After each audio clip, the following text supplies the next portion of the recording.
The train hissed into the station at Silver Creek just as the gray winter sky surrendered to the heavy gloom of evening.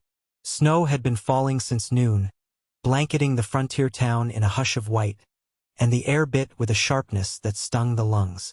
Mei Lin stepped onto the wooden platform, her breath misting before her. She carried only a woven carpet bag that held the entirety of her life's possessions. A threadbare, gray coat was pulled tight over her shoulders, barely concealing the tattered hem of a traditional silk cheongsam that fluttered around her ankles, a ghost of the life she had left behind in San Francisco. Around her, the depot was a chaotic swirl of holiday movement. Children in woolen caps chased one another between stacks of crates. Merchants hauled boxes of dried apples and cinnamon sticks, and families embraced with voices thick with the joy of reunion. Somewhere in the distance, a fiddle scratched out a Christmas tune. Mei Lin stood still as the crowd thinned, one hand gripping the handle of her bag, the other clutching a crumpled telegram that had arrived 4 days ago. Arrangements altered. Circumstances prevent meeting obligations. 12 words that had upended her world. There was no explanation, no apology. Just those 12 words from a man named Horace Pembry, a miner-turned-landowner who had promised marriage and security in exchange for companionship. The platform emptied gradually until the station master began extinguishing the lamps against the encroaching night. Mei Lin watched the last of the light fade behind the jagged peaks to the west. She had 19 cents in her purse. The return fare to the city was an impossible sum. She had left the coast to escape an uncle who viewed her as a bargaining chip for his gambling debts, a man whose gaze made her skin crawl. The matrimonial advertisement had seemed like a lifeline. Now, standing in the freezing wind, she understood that lifelines could snap without warning. The depot grew silent. Through the frosted windows of the buildings along Main Street, she could see families gathering around tables, candles flickering, children pressing their noses against the glass to watch the snow. The town hummed with a warmth she could observe but not enter. She was not merely isolated. She was alien here, a stranger in a strange land, watching a play from the wings. Her stomach cramped with a fierce, twisting hunger. She had eaten nothing since yesterday's dawn, saving her meager coins for a future that no longer existed. The cold seeped through the thin fabric of her cheongsam. She picked up her bag and began walking, not because she had a destination, but because freezing to death on a station platform felt like a surrender she wasn't ready to make.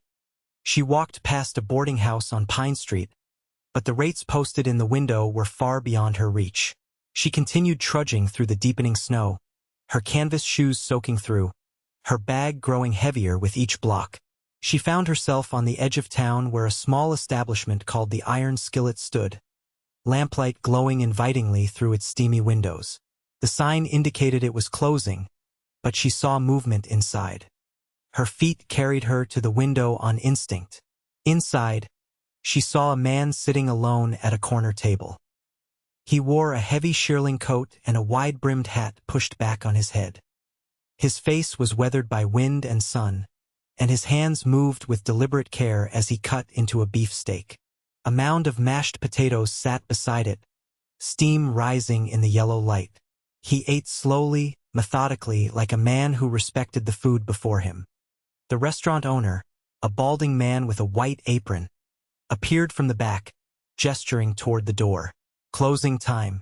The rancher nodded but did not rush. Mei Lin stood there longer than she intended, transfixed by the simple, brutal reality of the food. She must have swayed, dizzy with exhaustion, because suddenly the man's head turned toward the window. His eyes met hers through the glass. She looked away immediately, shame flushing her cheeks, and began to hurry away, but the door opened, and a deep voice stopped her. "Miss!" He stood in the doorway, his silhouette backlit by the warm interior. "You waiting on someone?" "No," she said, her voice trembling slightly from the cold. He studied her for a moment, his gaze taking in the thin coat and the foreign cut of her dress.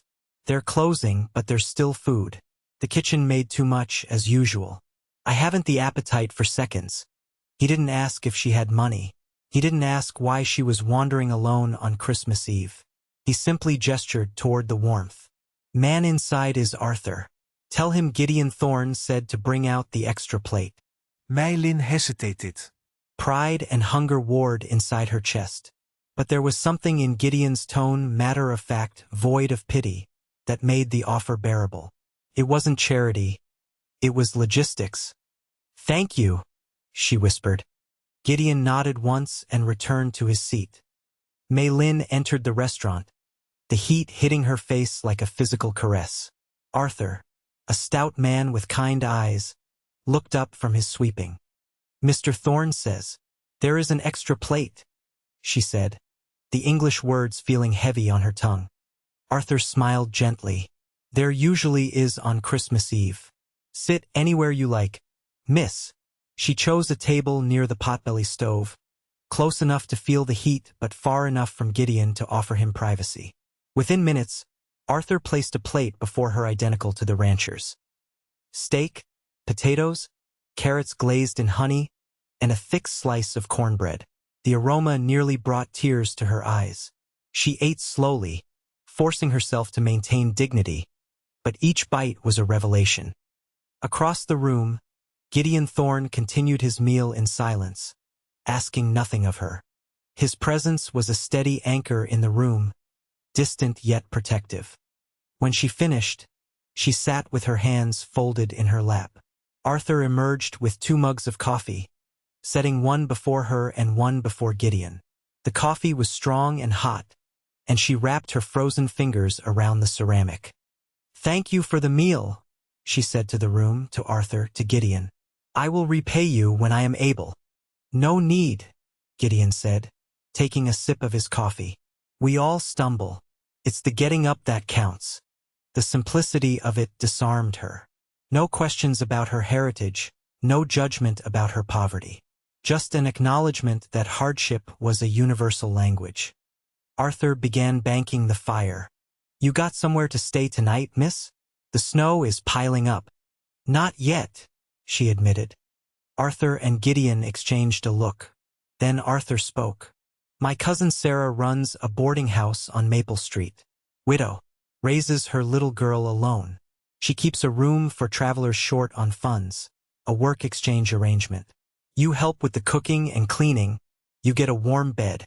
"I can work," Mei Lin said quickly. "I am not afraid of hard work."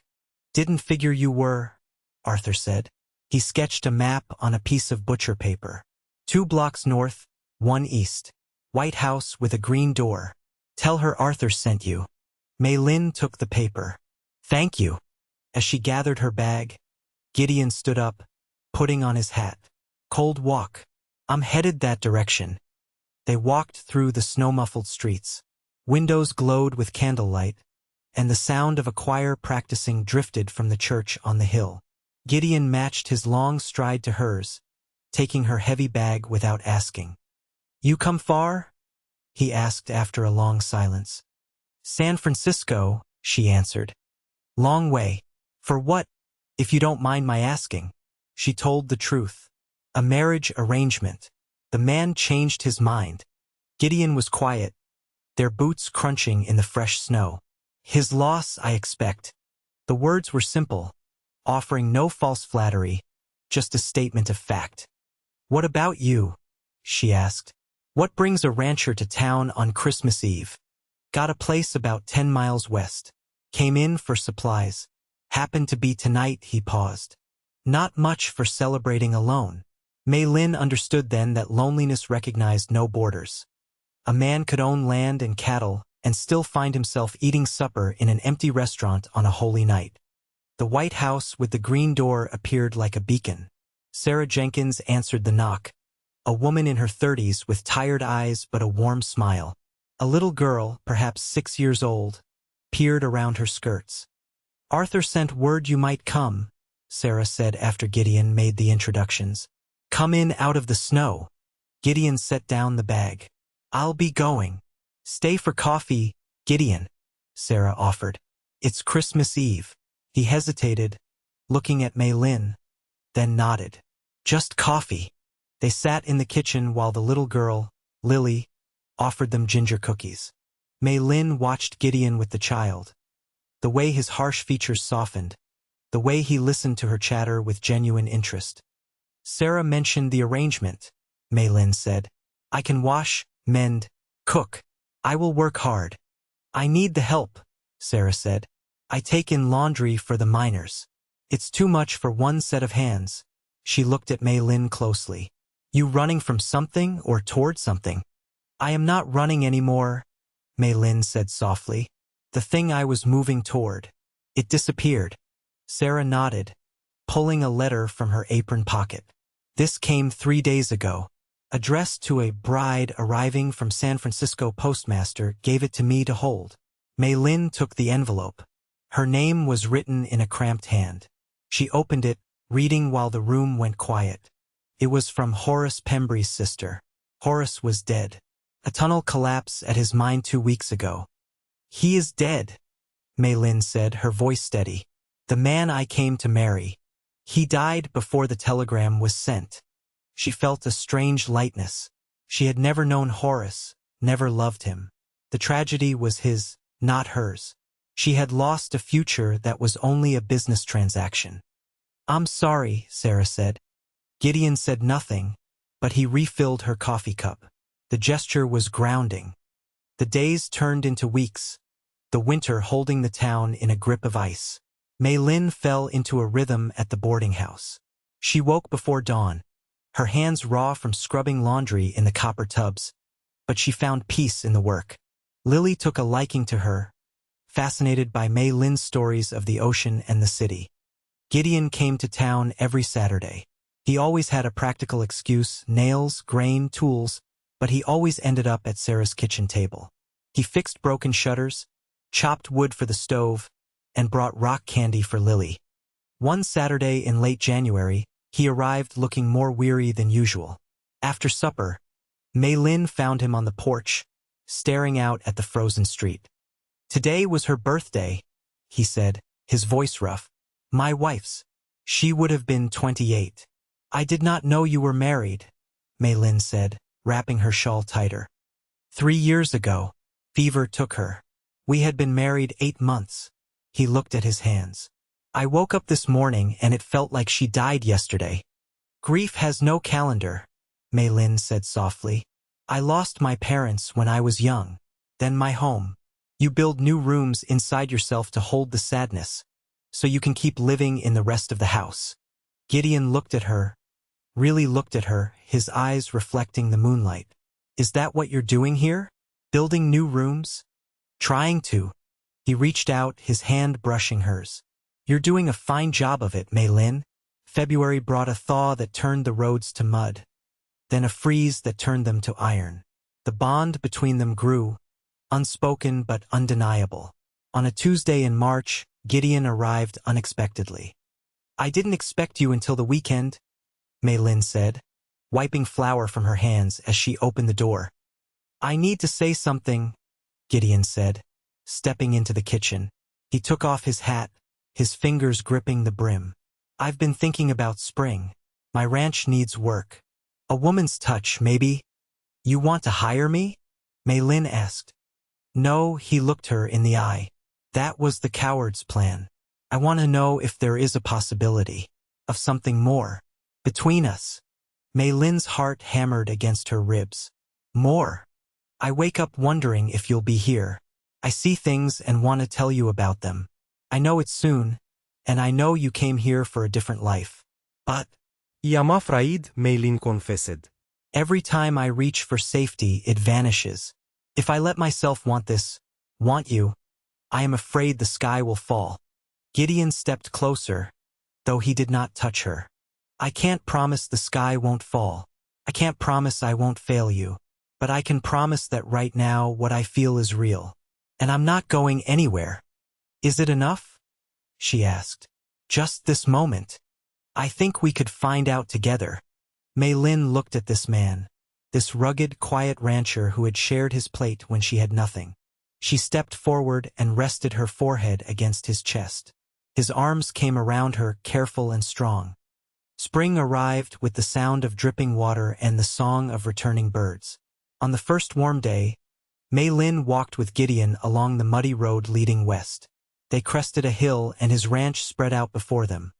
A modest house, a barn needing paint, and a creek rushing with snowmelt. "It's not much," Gideon said, "but the land is honest." Mei Lin looked at the horizon. She thought of the frightened woman on the train platform, the one who thought she needed a stranger to save her. She realized now that she had saved herself. She had survived the winter. What she felt for Gideon wasn't a transaction. It was a choice. "Show me the creek," she said, smiling. He took her hand, his grip warm and sure. Together, they walked down the hill toward the water, toward a future that was unwritten, leaving the ghosts of the past to fade into the melting snow. The story of Mei Lin and Gideon reminds us that even in our darkest winters, when we feel most isolated and devoid of hope, kindness can bloom in unexpected places. It teaches us that true strength isn't just about enduring hardship, but about having the courage to open our hearts again after loss. We learn that family isn't always defined by blood, but by the people who offer us a seat at their table when we are hungry and cold. Ultimately, it is a testament to the power of resilience and the beautiful truth that we are never as alone as we think we are. What did you think of Mei Lin's decision to stay in Silver Creek? Do you think she made the right choice by taking a chance on Gideon? Let me know your thoughts in the comments below. If you enjoyed the story of love and perseverance in the Wild West, please subscribe to the channel for more heartwarming tales. Thank you for watching.